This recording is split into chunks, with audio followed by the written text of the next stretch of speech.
ये मुजफ्फरनगर जनपद का सौभाग्य है कि अंतर्राष्ट्रीय कथावाचक भगवान श्री राम के अनन्य भक्त पूज्य विजय कौशल जी महाराज, उनकी दिव्य कथा 22 नवंबर से 30 नवंबर तक अपने मुजफ्फरनगर शहर के अंदर रामलीला मैदान नई मंडी, जो थाना नई मंडी के पास है, वहां होने वाली है।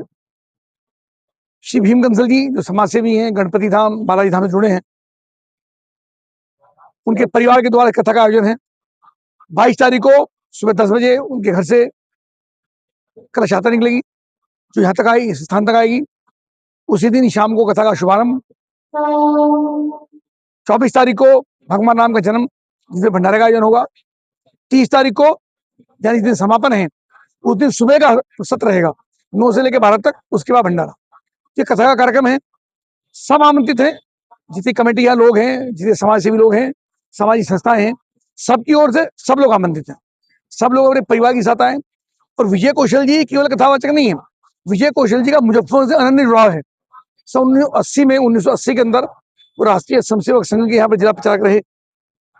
और राम जन्मभूमि जो आंदोलन शुरू हुआ, उसका शुभारंभ यहीं से हुआ। गुलजारीलाल नंदा उस कार्यक्रम में आए थे। और 6 मार्च 1983 को यहाँ पे एक बड़ा कार्यक्रम हुआ राजकीय इंटर कॉलेज के मैदान में।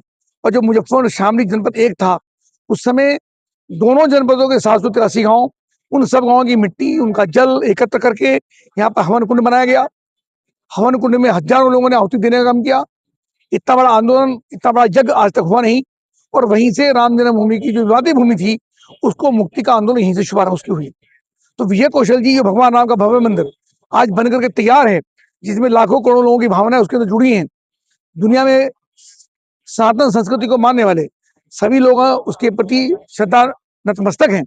ऐसे भव्य राम मंदिर का निर्माण में पूज्य विजय कौशल जी की अत्यंत महत्वपूर्ण भूमिका रही है। और तब से लेके अब तक लगातार ये कथा के माध्यम से समाज में जन जागरण का काम कर रहे हैं। उन्हीं की दिव्य कथा ये अपने शहर में होगी। हम सबका सौभाग्य है, पूरे जनपद के लोग, सनातन संस्कृति को मानने लोग, राम के प्रति श्रद्धा रखने वाले लोग, सब लोग इस कार्यक्रम में आमंत्रित हैं। सभी का स्वागत है, सभी की ओर से आपका अभिनंदन है, स्वागत है। इतना बड़ा प्रसंग मैंने सुना दिया, इससे बड़ा प्रसंग तो कोई बात तो बहुत सारी है, पर इससे बड़ा प्रसंग क्या हो सकता है। बहुत घरों में, परिवारों में रोटियां खाई हैं, घर घर सबके घरों में गए हैं। और जो पुराने परिवार हैं, ऐसा कोई घर नहीं जिसमें उनका संबंध नहीं रहा हो। गांव तक घूमे हैं, जितने गांव गांव उनका कार्यक्रम था। और संघ का भी उस समय एक वैभव, उस समय संघ का उनके पराक्रम में उस समय बहुत उठा। तो वो जो मैंने चर्चा इस सामने इसलिए की कि विजय कौशल जी केवल कथावाचक नहीं है, विजय कौशल जी मुजफ्फरनगर से व्यक्तिगत उनका जुड़ाव है। सैकड़ों लोगों के नाम गांव के कथा जब सुनोगे तो सैकड़ों लोग गांव उनको आज भी याद है। और सामने वो भगवान राम का भव्य मंदिर, जिसकी कल्पना सब लोगों ने की और नारे लगा करते थे उस समय कि राम राम आएंगे, मंदिर वहीं बनाएंगे, बच्चा बच्चा राम का, जन्मभूमि के काम का, जिस हिंदू का खून ना खोला खून नहीं वो पानी है, और जो मंदिर के काम ना बेकार जवानी है, तेल लगाओ डाबर का, नाम मिटा दो बाबर का। ऐसे बहुत सारे नारे लगा करते थे लोगों को जोश भरने के लिए। वंदे मातरम की जय जयकार होती थी। साध्वी रितंबा, उमा भारती, उनकी कई बार सभा यहाँ पर हुई, बड़ी बड़ी सभा यहाँ पर होती थी। साध्वी रितंबा की कैसे बस्ती थी घरों घरों के अंदर राम जन्मभूमि के लिए, एक बड़ा आंदोलन। और लोगों ने संघर्ष किया, कभी भी लोगों ने क्षणिक रूप से विश्राम करने का काम नहीं किया।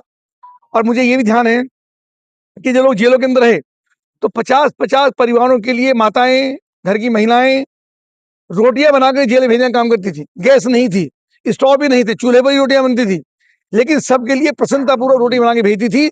और सबका भोजन जेलों में जाने का काम होता परिवारों से। यानी ऐसी सेवा समाज के द्वारा होती रही लगातार। और कार सेवक का भी आंदोलन हमने देखा है, जब कार से वहां पर गए तो कैसा तत्कालीन सरकार के द्वारा उन पर गोली चलवाने का काम हुआ और कैसे लोगों ने बलिदान किया। लेकिन फिर भी, और आज ये भव्य अवसर आया है कि वर्तमान आदरणीय मोदी जी के द्वारा, आदरणीय मुख्यमंत्री योगी आदित्यनाथ जी के द्वारा जो कल्पना, जो संघर्ष करने का काम किया, वो भव्य राम मंदिर हम सबकी आंखों के सामने पूरी दुनिया का सबसे सर्वश्रेष्ठ मंदिर आज जो बनकर तैयार हुआ है। विजय कौशल जी उस मंदिर के बहुत बड़े प्रेरणा स्रोत, संघर्ष करने वाले, और जो कथाएं लगातार होती रही इतने लंबे समय से, लगभग 5 वर्ष के बाद उन्होंने कथा करना शुरू किया अपनी शिक्षा दीक्षा के बाद। और बीच में विश्राम करने के बाद हिमालय की पहाड़ियों में गए, वहां जाके थोड़ा दीक्षा ली और ज्ञान अर्जित किया। और उसके बाद जब से कथा जिद कर रहे हैं, तब से इन कथाओं के माध्यम से जन जागृति, समाज का जुड़ाव ये लगातार जिस प्रकार से हुआ, तो निश्चित रूप से हम सब उनके आभारी भी हैं, उनको नमन भी करते हैं, उनको प्रणाम भी करते हैं। ऐसे हजारों संतों का योगदान इस भगवान राम के मंदिर बनने में है। वो यहाँ पर जिले के प्रचारक रहे, संघ के जिला प्रचारक ये सब जानते हैं कि जिला प्रचारक का मतलब पूरा समय परिवार से विरक्त होकर के संघ के लिए काम करना, पूरा जीवन समर्पित करके लगभग 5 वर्ष यहाँ पर जिला प्रचारक रहे। और भी महत्वपूर्ण विषय ये है कि जिस समय देश की आज़ादी के बाद राम जन्मभूमि का आंदोलन शुरू हुआ, उसका शुभारंभ यहीं पर 6 मार्च 1983 को मुजफ्फरनगर में ही राजकीय इंटर कॉलेज के मैदान में एक बड़ा महावैज्ञानिक हुआ था, जो सब पुराने लोग उसके अंदर थे।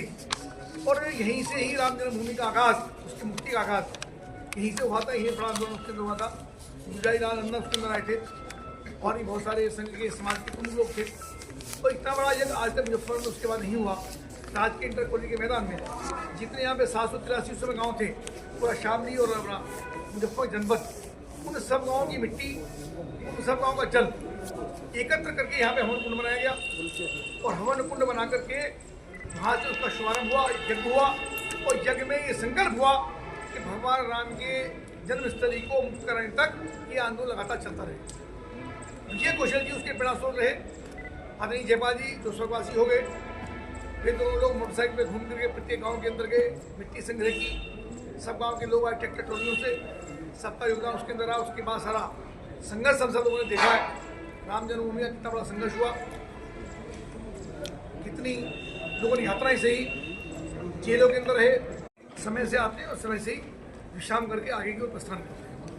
और ये स्थानीय बहुत पवित्र है, प्रतिवर्ष रामलीला होती है, बहुत सारे आयोजन होते हैं। अब तो लगातार 2 बार 3 बार 4 बार खाटू श्याम जी का कार्यक्रम यहाँ पर होता है। और यहाँ पर अप्रोच भी बहुत आसान है, पार्किंग की जगह है, आसान रखा गया। और विजय कौशल जी के बारे में माध्यम से और भीम कंसल जी के परिवार की ओर से, हम सब की ओर से, पूरे जनपद के सब लोग इस कार्यक्रम में आमंत्रित हैं।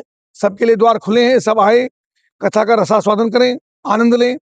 भंडारे के समय भंडारा होगा, लेकिन कथा 3 बजे से 6 बजे तक होगी, प्रतिदिन कथा होगी। और ये 9 दिन का एक कार्यक्रम है, 22 से लेके 30 नवंबर तक। हम सबके लिए बहुत ही सौभाग्य का विषय है और आपके माध्यम से समाचार सब तक पहुंचे और प्रतिदिन इसका कवरेज आप करके अच्छी प्रकार से जनता तक पहुंचाने का काम करें। 30 को सुबह ही भंडारा है, जो समापन वाला 30 का दिन शाम होगा, वो दिन 30 को भी भंडारा है। और जिस दिन भगवान राम का जन्म है, तो 9 से 12 कथा होगी, 30 को 9 से 12 कथा, उसके बाद भंडारा। थोड़ा संशोधन कर लेंगे, 30 तारीख को जब समापन होता है, उस अंतिम दिन 9 से 12 तक श्री राम कथा, उसके बाद भंडारा।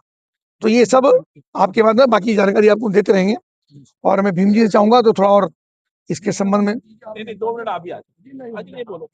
दो शब्द बोलो आप, 2 शब्द बोलो।